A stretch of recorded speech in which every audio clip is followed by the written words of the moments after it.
What's good, people? It's Ocean. I'm a music producer, YouTuber, and you're watching my interview with Myles. Your YouTube channel started about 2017 times. Yeah, October 2017 is when I started taking it seriously. Yeah, and you were making like how to sound like this person in like 2 minutes. Like, yeah, shit. I forgot about that. Listen, that early days. You got to do your research. You know what I mean? Like, obviously, I remember the one with was it XXXTentacion as well? Oh yeah. That was one of the first ones. And then now you make different types of beats. So someday it might be a drill beat. Sometimes it might be like a guitar stringy type beat. Other times it'll be adding the flutes, making stuff like The Baby or drill, like Pop Smoke, RIP Pop Smoke. RIP. So for your journey then, let's go from 2017. Then we're going to go a little bit back again before that. Cool. And then bring ourselves to now. So why did you want to start the channel in the first place?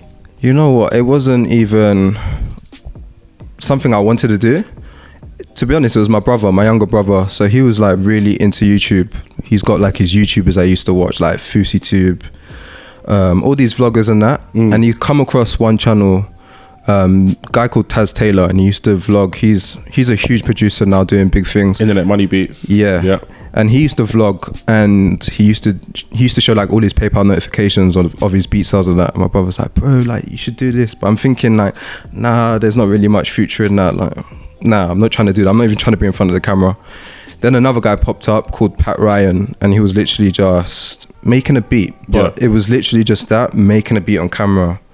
And I was like, okay, this is actually sick, and it's a thing. But then I thought, nah, I still don't want to do it. I don't want to be in front of the camera. Yeah. And so another guy pop up, and he's sharp. Okay. And he was bringing a bit more fun to it, more like challenges and doing silly stuff, but all around beat making. And he was doing it every single day, just getting views upon views upon views, and just growing really fast. So that's when I was like, okay, it's a thing. I'm gonna try it, because like I'm just sitting here making beats and nothing's really happening anyway. So let's just like start being consistent with it and that's paid off. Yeah, it's just been consistent work over time, I guess. I mean, it's been good to see, because like when I first started watching a lot of your videos heavy was about middle to end of last year. Okay. So like I started seeing like, because I was looking at music production, I swear sometimes I feel failed to listen to people, you know what I mean? Because I was talking about music production, YouTube wasn't open. Then randomly like beats started coming up, people making beats, and I saw your videos, and I was like, I like the way that you kind of break it down. And like I'm pretty sure I'm gonna say this wrong, like you push the legato. Force legato. Listen, like that stuff, because it's like you make it very easy for people to like understand like the concept of making it. Like obviously it's very complex. I'm sure when it comes to like VSTs and adding the right stuff in, there's a lot of stuff that's left on the cutting floor that we don't see. But like making beats yourself and then making the channel, like there's one thing about making beats, sending off to people, getting placements as people do, which we'll talk about in a little bit.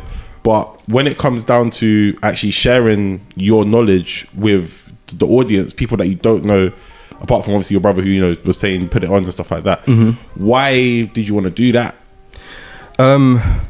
One thing was because I use Logic Pro X to make all my beats. And there's just not that much channels, if many. Like there's probably like maybe 2 or 3 guys who do Logic Pro X videos. Everyone else uses FL Studio most of the time to make beats. So there's hundreds of tutorials on FL Studio, but there just wasn't that many on Logic. So when I was like coming up and trying to learn how to make beats, I'd have to watch the FL Studio videos, see what they're doing, and kind of like adapt it to Logic Pro X. So I did want to be like one of the guys to start pushing Logic Pro X content for sure. I think with Logic, because I think everyone knows Fruity Loops or FL Studio.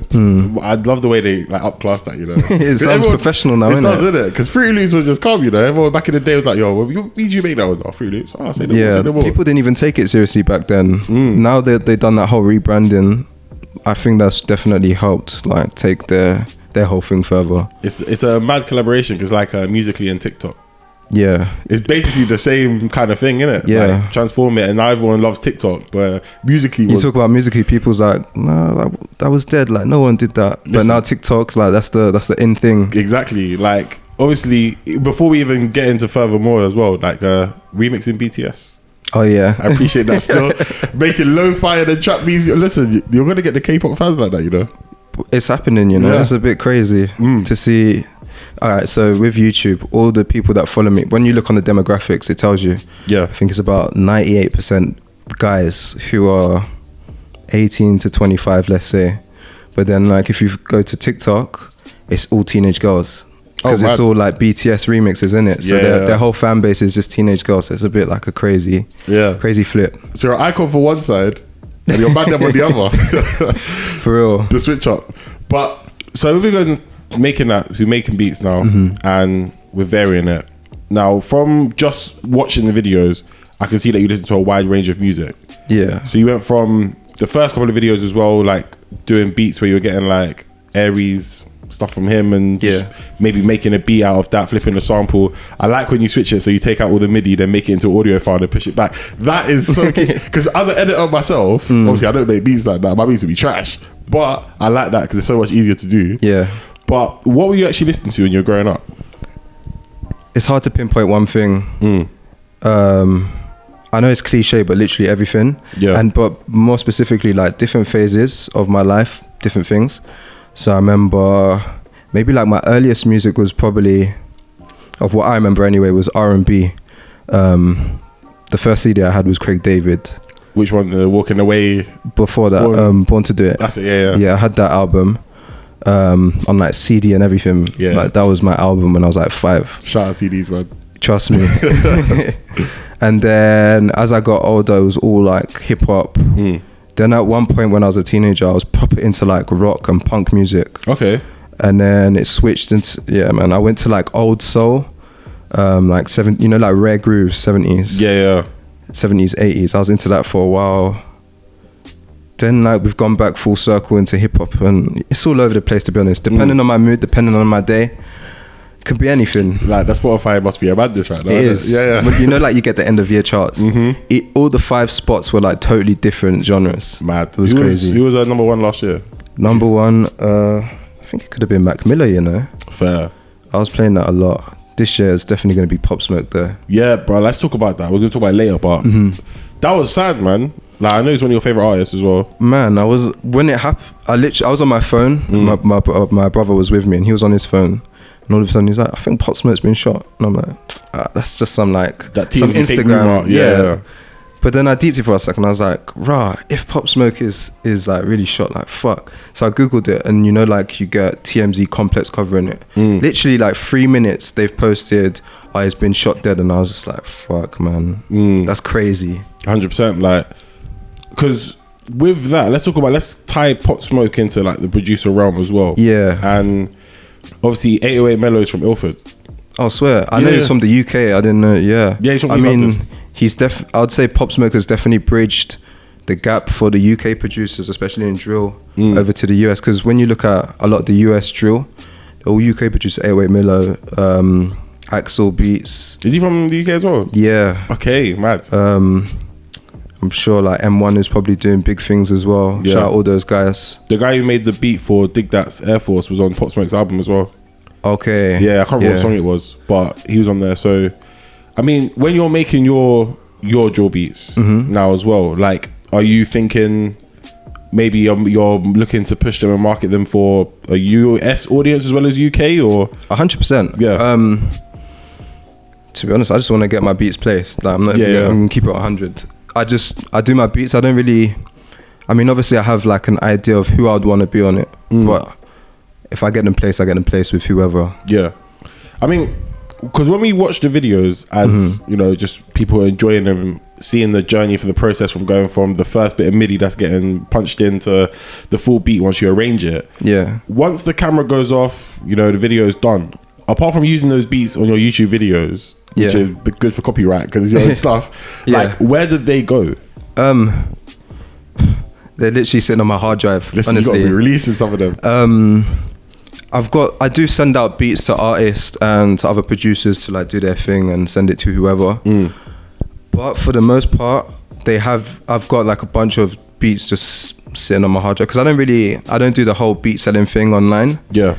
So a lot of times it's just like when I do get together with a rapper, I've got a bunch here for you. But other than that, they're just there. They're just chilling. Who have you been placed with so far? Have you had any major placements yet? No major placements, just a bunch of like upcoming rappers. So I got one with Rems. He's doing big things in the drill scene.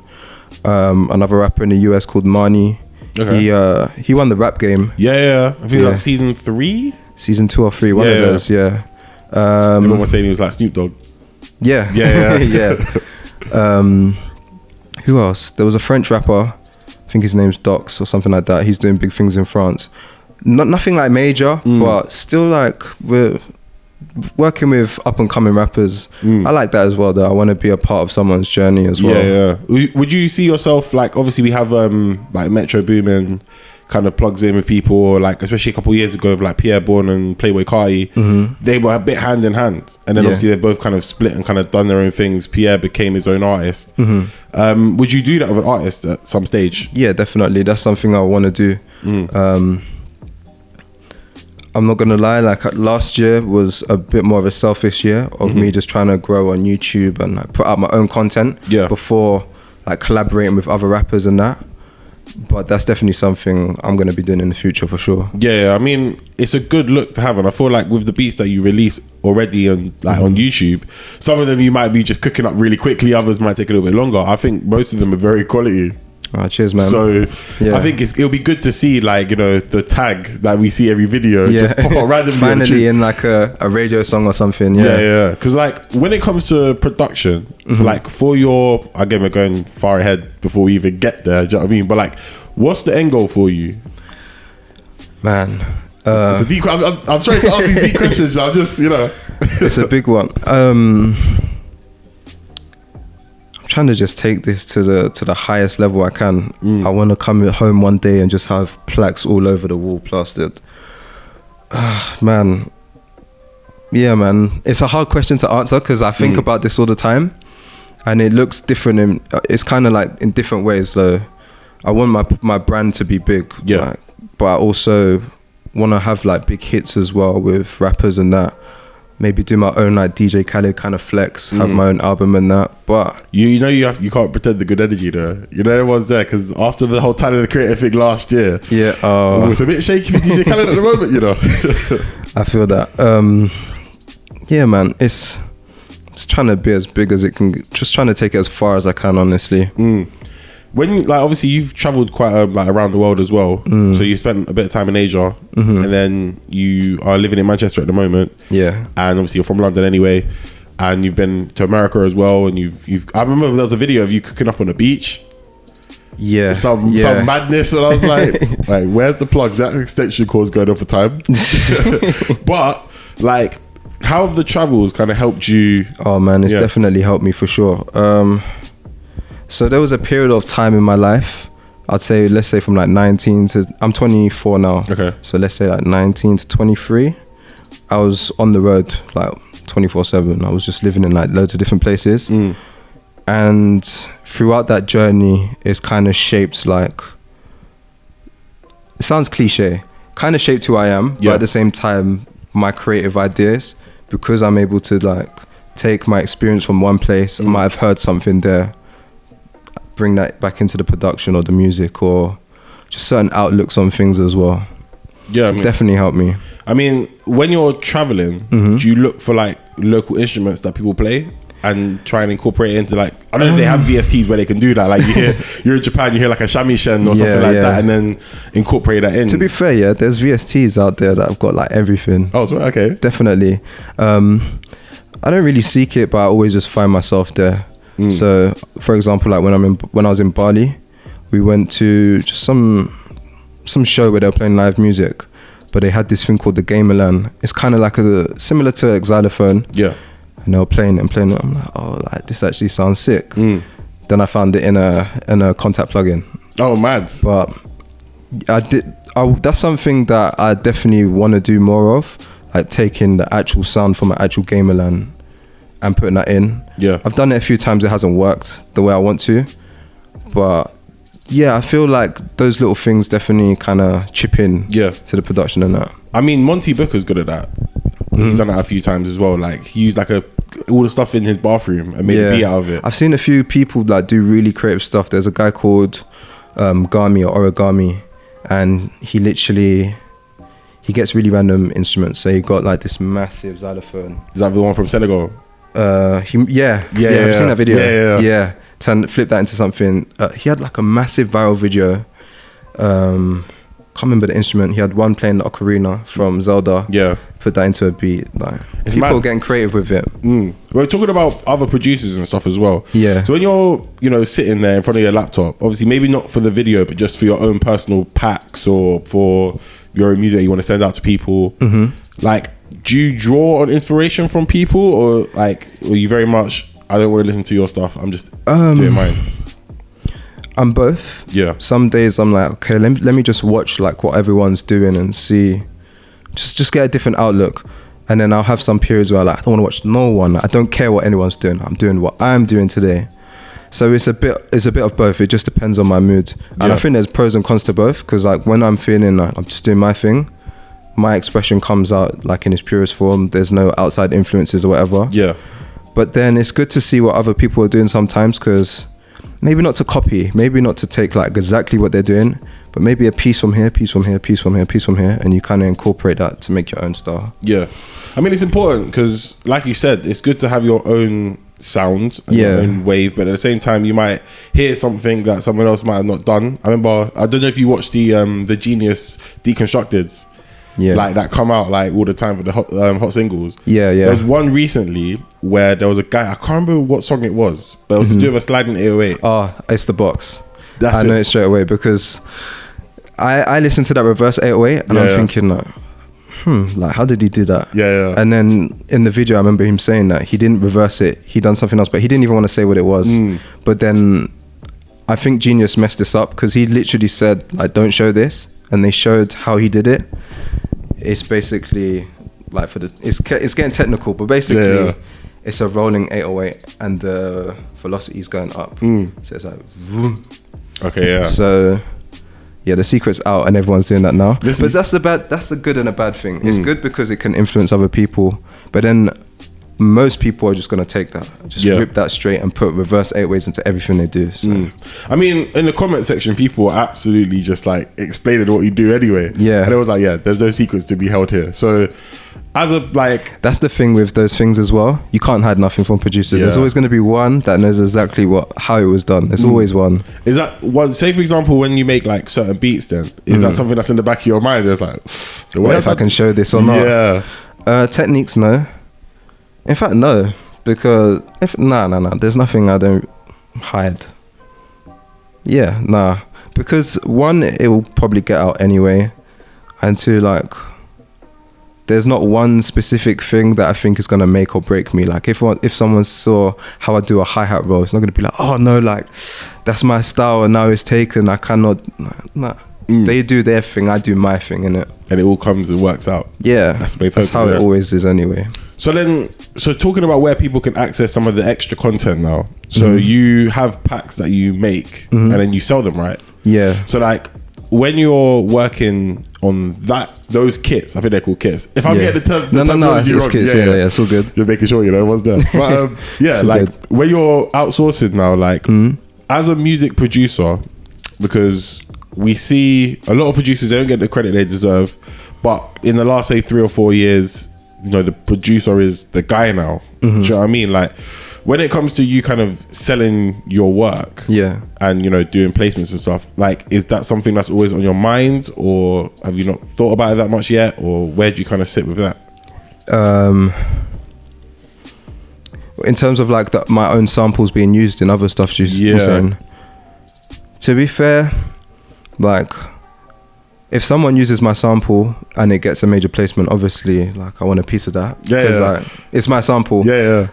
But to be fully honest, I've done things where like flip my sample challenges and that, and there's a lot of times where I can't even tell if it was mine. Like I've heard people rap on my beats and I'm like, sounds familiar, but I don't know if it's mine. Like, is this my sample? Half the time I can't tell. So if someone was creative and really flipped it and it became a number one, I might not even know. Listen, I hope they credit you anyway. I hope so. You never know, innit? Some people might be dishonest. It is what it is. It's the game. But For the most part, I can't tell, but when I do tell, like, come in. Yeah.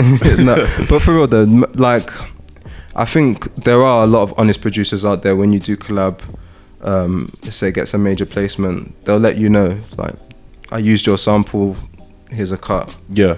I think that's the best way anyway. Yeah, I mean, as a music producer, like, how do you grow?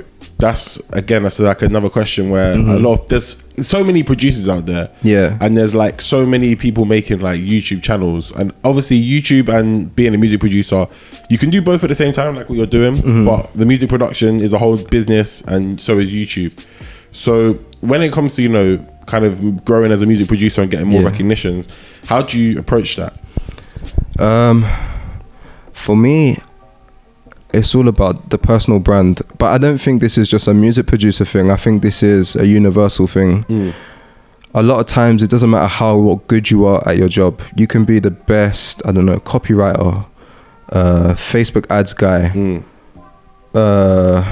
I don't know, copyright is the worst thing though, let's not lie. Yeah. Copyright coming through. Can't even every video, you know. You could be the best in your field, but if no one knows you're the best or no one knows who you are, then it's just not going to compensate. So you have to have a good balance.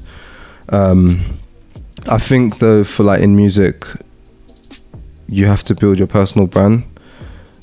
And YouTube is a great way to do that. The platform is kind of, there's no barrier to entry really. You could just put up a video. Yeah. And the best thing about it as well is you just don't know what's going to hit. And you don't know how long it could take. Like, I'm speaking on like my journey, innit? Yeah. So me uploading consistently, I had no idea if one would ever blow up or if one would blow up tomorrow. You just don't know, but you just keep cranking them out. But that, I think that's a beauty in it as well, because you could just change your life like that. Yeah. You're just planting the seeds for something to happen. It's better than you just sitting there.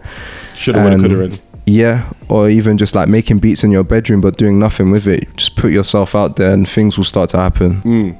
I mean, you know, there was that kind of craze and phase about maybe like end of not last year, 2018 times, when everyone was making type beats. Yeah. So obviously you're not really making type beats. You're just making a beat that says it would be good if this person rapped on it.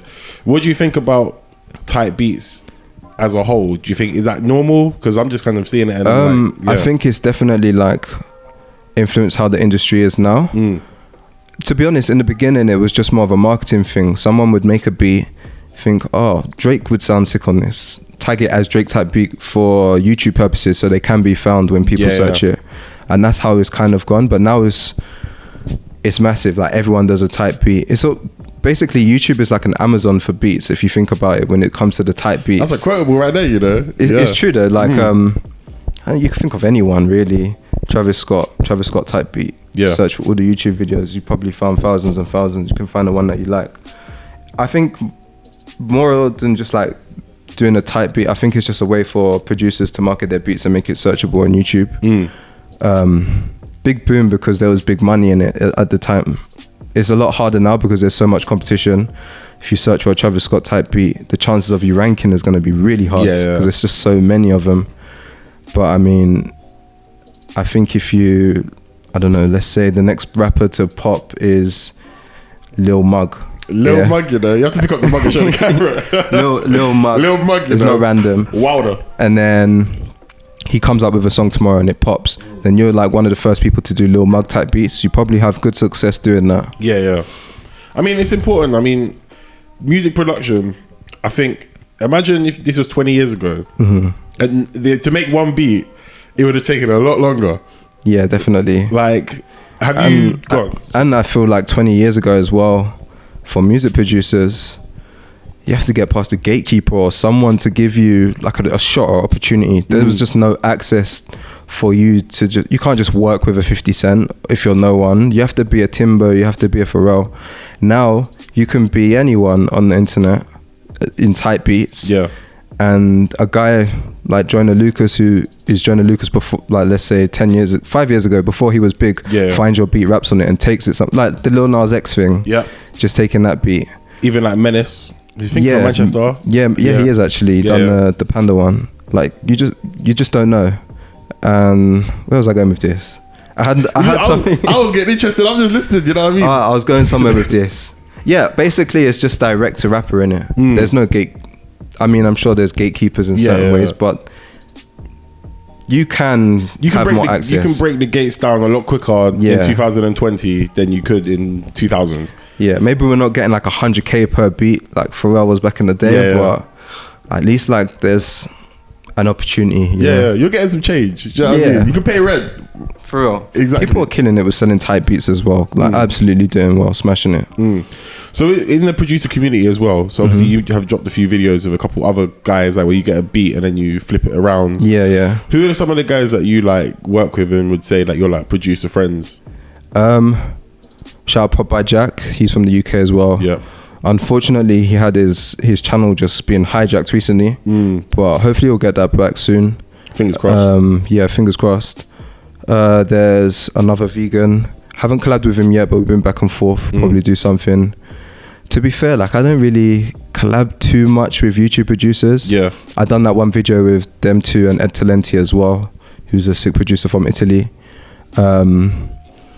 Yeah, I feel like, to be honest, I feel like I'm just in my room doing my own thing. It's not until I go out and I realize, oh yeah, shit, like I do YouTube, like I actually have videos out there.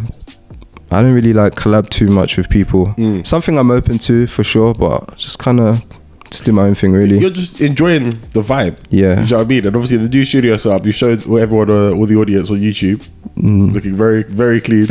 You made the soundproofing yourself. Yeah. Trying to save money. Listen, that B&Q right there, you know. For real. Yeah. To buy those, they were expensive. For 10, it was like 700 quid. What? And for me to make them, I could have made 12, but I made 6 because I was lazy, and it cost me like 120. That's mad. But the thing is, you got the time for that. Because some people are definitely not trying to do that at all. Oh man, that took time as well. I'm not a handyman like that, you know. Listen, YouTube tutorials, yeah? For real. Yeah. It's the best. But kind of coming to a close now as well. Like, again, appreciate you chatting to me today. And if we're looking at 2020 dreams and expectations and goals, where are we taking the Produced by Ocean channel? Where are we going with this now? Hopefully 300k subscribers. That's the minimum goal that I'm trying to get there. Trying to drop a clothing line or a merch kind of thing. Okay. Trying to do my own plugin as well. Just little things like that, but I think in the long term could be big things. I mean, I'm hoping for the best. I just had one random thought before we could wrap this up completely. Yeah. You had a lot of back and forth with Jermaine Dupri. Oh yeah. But like one, it was like he kind of used like a screenshot of you explaining something and said that what you were talking about was nonsense. Let's break it down. So I did an ad for a company called Unison, and they do midis, which is basically a pattern that you can just drop into your door, and you have a melody straight away. So you don't have to sit there and think about making a melody, which for most producers is the hardest part. If you don't know music theory as well. So literally, I did that ad, basically promoting it. They paid me to do it. And I think it's a good product. Like I use it to this day. It's not just some BS that they gave me and I was like, I'll take the bag, whatever. No, I actually use it and I think it's useful and a lot of people use it. And he saw that and I think he probably has an opinion like, what, this is shit. Like how can you take someone's melody and whatever? But I just think that's an older head's way of thinking, you know, like not with the times. Because it's useful. I'm telling you, like music theory is not easy and it takes a long time to learn.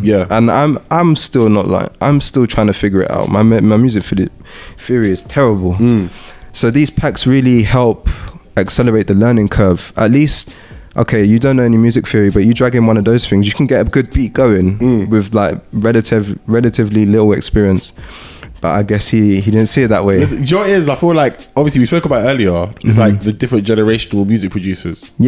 So if you've got a person who is that, listen, I was there when I had to play it properly, not this MIDI, all this, that, the other, and then you've got someone it's just a different generation, isn't it? Because to be honest, I remember he was very outspoken about selling beats online.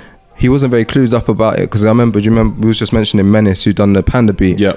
And apparently Designer got it for like $200. It was cheap. Very cheap. But people don't realize as well, it's not just the $200 that you get the royalties on the back end. You probably will get another upfront payment once the label signs it anyway. And I remember at the time he was very outspoken, like, oh, he only took 200, like that's the stupidest thing ever. How can you sell your beats online for as little as that? Yeah. But from that moment, like Menace was able to change his life. I'm sure he probably was able to have conversations to sign a publishing deal or whatever. You know? So, yeah, I think he's just very...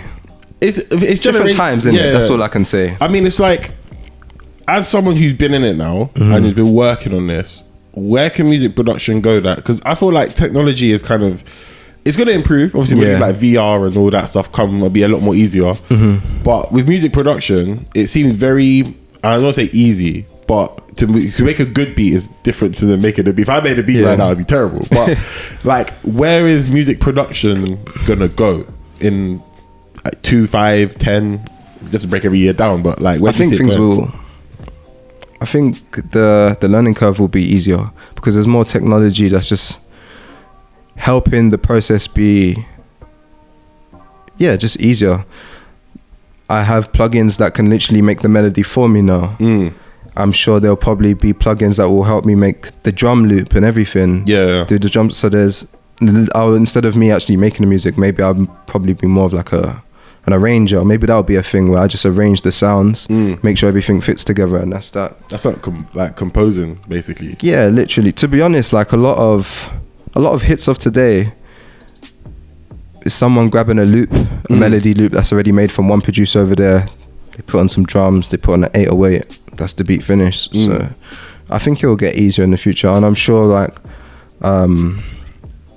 I tried like this AI thing where apparently like you tell it what to do and it'll make the beat for you. It didn't come out great, but I'm sure in the future something like that will probably improve. So just... Do you think that takes away the art of music production though? Yeah, I think it takes away the creativity for sure. I don't think that's something you could substitute with technology yet. But you know what? So music is subjective. Everyone's idea of what good music is different. So as long as like the song comes out good, most people do not care how it was made. They do not care that I banged on my chair and that's my drum sound. As long as it sounds good, innit? Facts, really.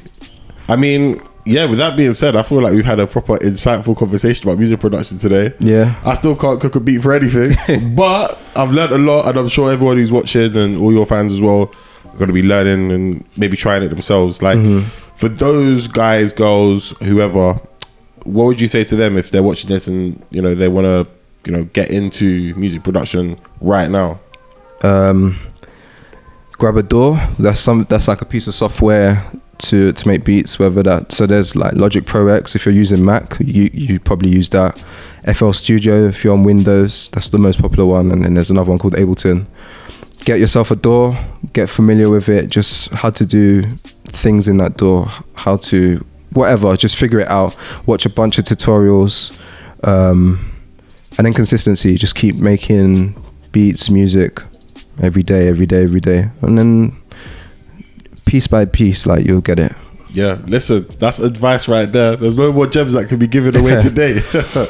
Ocean, I appreciate you chatting to me today. Thanks for having me, bro. No problem. It was good.